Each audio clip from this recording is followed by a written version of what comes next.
This area is known as one of the worst traffic black spots in London. Over 100,000 vehicles a day pass through a corridor extending from Shepherd's Bush to the Embankment. In the Earls Court one-way system, it's always rush hour. Today at Chelsea Old Town Hall, Transport Minister Peter Bottomley promised to give the streets back to the locals by creating a 4-lane highway to relieve congestion in West London.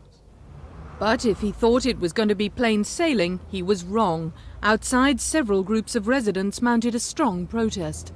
This scheme takes away the dust, the vibration, the road dangers from up to 6,000 households directly and to many more indirectly if the local boroughs stop the rat running as well. That should be possible. That's good news.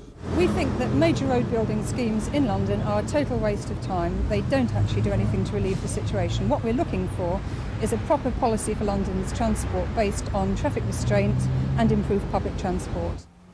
Opponents of the scheme argue homes and businesses will be destroyed, and Wandsworth Council, which is bitterly opposed to it, says the government is just moving traffic from one spot to another.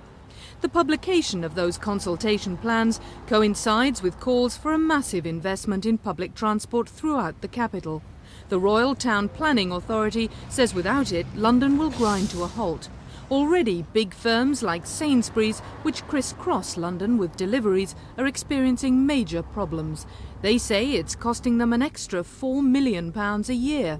The capital's traffic problem costs the country as a whole £1.5 billion a year. My fear is that unless we act fairly quickly, London is going to grind to a halt. It's almost there now. The transport system is terminally ill. Plans for West London's new relief road may yet go to public inquiry. Meanwhile, opponents who argue that public transport does hold the key are anxiously awaiting publication of the London Rail study.